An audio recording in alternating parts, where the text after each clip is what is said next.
Hi friends అందరికీ. రీసెంట్‌గా అయితే మన సెంట్రల్ ఫైనాన్స్ మినిస్టర్ అయిన నిర్మలా సీతారామన్ గారు 2026, 27కి గాను యూనియన్ బడ్జెట్‌నైతే మన పార్లమెంట్‌లో రిలీజ్ చేశారనమాట. దీంట్లో ఒక కొత్త దానికైతే ప్రాధాన్యత లభించింది. అదే ఏవిజీసీ. ఈ ఏవిజీసీ మన ఇండియాలో అయితే ఒక సైలెంట్ రెవల్యూషన్‌గా అయితే స్టార్ట్ అవ్వబోతుంది. ఈ ఏవిజీసీ వల్ల ఫ్యూచర్‌లో ఇండియాకి చాలా లాభం ఉంటుంది. దీని గురించైతే క్లియర్‌గా ఎక్స్‌ప్లెయిన్ చేస్తాను. వీడియోని ఫస్ట్ నుంచి లాస్ట్ వరకు ఎక్కడా స్కిప్ చేయకుండా చూడండి. మీకైతే క్లియర్ ఐడియా వస్తది. మీరు animation, gaming, VFX, YouTube, digital content అనే వర్డ్స్ వినే ఉంటారు గదా! ఇది జస్ట్ ఎంటర్‌టైన్‌మెంట్ కాదనమాట. ఇదే మన ఫ్యూచర్ ఎకానమీ. ఈ సెక్టార్ పేరేంటంటే ఏవిజీసీ. ఈ వీడియోలో ఏవిజీసీ అంటే ఏంటి? బడ్జెట్‌లో ఏవిజీసీ అంటే ఆమె అనౌన్స్ చేశారు అనేది క్లియర్‌గా చెప్తారు చూడండి.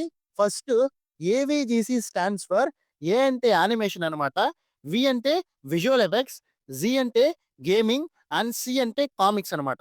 సింపుల్‌గా చెప్పాలంటే కార్టూన్స్, మూవీస్‌లో ఉన్న VFX, mobile games, digital stories, YouTube content ఇవన్నీ కలిపి ఏవిజీసీ. ఈ సెక్టార్‌ని గవర్నమెంట్ ఇప్పుడు ఆరెంజ్ ఎకానమీలో పార్ట్‌గా అయితే కన్సిడర్ చేస్తుందనమాట. సో, రీసెంట్‌గా పార్లమెంట్‌లో నిర్మలా సీతారామన్ గారు ప్రెజెంట్ చేసిన యూనియన్ బడ్జెట్ 2026, 27లో ఏవిజీసీకి స్పెషల్ ఇంపార్టెన్స్ ఇచ్చారు. అది ఎందుకు ఇచ్చారో చూద్దాం. మనకి 2030 లోపలైతే నియర్లీ 20,00,000 స్కిల్డ్ ప్రొఫెషనల్స్ అయితే ఏవిజీసీకి కావాలి అనైతే చెప్పారనమాట. అంటే ఈ ఏవిజీసీ డెవలప్‌మెంట్‌కి 20,00,000 మంది అవసరం ఉంది. అంటే ఇండైరెక్ట్‌గా 20,00,000 ఉద్యోగాలొస్తాయి. 20,00,000 ఉద్యోగాల ద్వారా మన గవర్నమెంట్ ముందుకు వెళ్తుంది. తద్వారా మన జీడీపీ కూడా పెరుగుద్దనమాట. సో, ఇక్కడ చూసినట్లయితే మనకి ఫ్యూచర్‌లో బాగా జాబ్స్ ఉంటాయి. దీని మీద మంచి డిమాండ్ గూడా ఉంటది. మంచి సాలరీస్ ఉంటాయి. ఈ బడ్జెట్‌లో బిగ్గెస్ట్ అనౌన్స్‌మెంట్ ఏంటంటే ఏవిటీసీ కంటెంట్ క్రియేటర్ ల్యాబ్స్ అనమాట.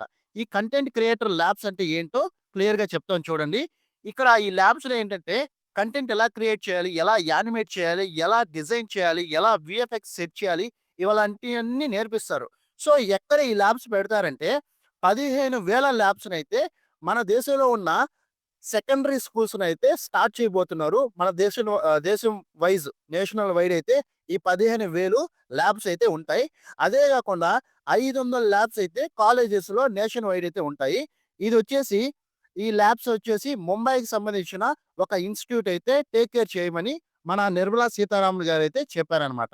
ఈ ల్యాబ్స్‌లో స్టూడెంట్స్ ఏం నేర్చుకుంటారంటే యానిమేషన్ టూల్స్ గురించి, వీడియో ఎడిటింగ్ గురించి, గేమింగ్ డిజైన్ బేసిక్స్ మరియు digital story telling, content creation ఇలాంటివన్నీ అయితే ఈ ల్యాబ్స్‌లో నేర్చుకుంటారు. సో, స్కూల్ లెవెల్ నుంచే యూట్యూబర్, యానిమేటర్, గేమ్ డెవలపర్ అవ్వడం పాసిబుల్ అవుతుందనమాట. ఇక్కడ చూసినట్లయితే ఇప్పుడు మెయిన్ క్వెషన్ ఏంటంటే మన యూత్‌కి దీనివల్ల ఏం యూజు? ఏం లాభం అంటే చూడండి ట్రెడిషనల్ జాబ్స్ కాకుండా అందరూ నార్మల్ ఇంజినీర్, డాక్టర్ ఇలా కాకుండా చిన్నప్పటి నుంచే వీళ్ళకి ఈ కంటెంట్ క్రియేషన్ మీద, యానిమేషన్ మీద ఐడియా ఉండడం వల్ల ఫ్యూచర్‌లో వీళ్ళే యానిమేటర్స్ అవుతారు, వీఎఫ్ఎక్స్ ఆర్టిస్ట్‌లు అవుతారు, గేమింగ్ డెవలపర్స్ అవుతారు, కంటెంట్ క్రియేటర్స్ అవుతారు, కామిక్ డిజైనర్స్ అవుతారనమాట. సో, తద్వారా కెరియర్ ఆపర్చునిటీస్ పెరుగుతాయి.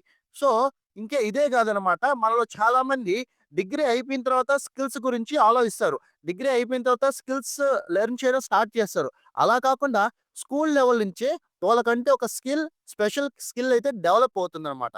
ఇంకా చూసినట్లయితే గ్లోబల్ లెవెల్‌లో ఇండియా గనుక ఒకసారి ఈ విధంగా స్థిరపడితే ఫారిన్ కంపెనీస్‌కి వర్క్ చేయొచ్చు.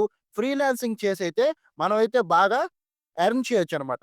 ఇంకా ఈ ఏవిజీసీ గురించి చెప్పాలంటే మన ఇండియా వచ్చేసి ఫ్యూచర్‌లో గ్లోబల్ యానిమేషన్ హబ్ అవ్వడానికి చాలా ఎక్కువ ఛాన్సెస్ ఉన్నాయి. ఎందుకంటే ఇది పర్ఫెక్ట్‌గా ఇంప్లిమెంట్ అయితే మనకు తెలుసు కదా! మన ఇండియన్ స్ట్రెంత్ వచ్చేసి పాపులేషన్ అనమాట. హై పాపులేషన్ ఉండడం వల్ల ఎక్కువ మందికి ఈ చేరుద్దనమాట. సో, ఎక్కువ మంది animators, VFX designers, content creators create అవుతారు.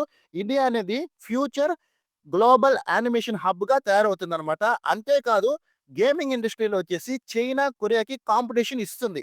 ఇంకా మనకి కల్చరల్ స్టోరీస్ ఉంటాయి గదా! ఎగ్జాంపుల్ మన రామాయణం, మహాభారతం ఇవి వరల్డ్ వైడ్ అంత తెలీదనమాట. అదే మనోళ్ళు ఎక్కువ శాతంలో content creators, animators, VFX designers ఉంటే వాళ్ళు వీటిని వరల్డ్ వైడ్ తెలియజేసి మన కల్చర్‌నైతే నిలబెడతారు. సో, ఇదనమాట ఏవిజీసీ గురించి. ఈ ఏవిజీసీ గురించి మీ పర్సనల్ ఒపీనియన్ ఏంటో కామెంట్ బాక్స్‌లో మెన్షన్ చేయండి. ఒకవేళ ఈ ఏవిజీసీ ల్యాబ్ మీ ఊర్లో గాని, మీ టౌన్‌లో గాని వస్తే మీ ఊరికి ఎలా బెనిఫిట్ అవుతదో మీరు కామెంట్ బాక్స్‌లో మెన్షన్ చేయండి. ఈ వీడియో నచ్చినట్లయితే ఖచ్చితంగా మన వీడియోకి లైక్ చేయండి. ఛానెల్ రీసెంట్‌గా అయితే స్టార్ట్ చేశాను. మీలాంటి వాళ్ళు సబ్స్క్రైబ్ చేసుకుంటే నాకు కొంచెం హెల్ప్‌గా ఉంటదనమాట. So, please subscribe. అండ్ మీరు ఇంకేమన్నా నాకు వీడియో సజెషన్స్ ఇవ్వాలంటే కామెంట్ బాక్స్‌లో మెన్షన్ చేయండి. థాంక్ యూ అండ్ జై హింద్.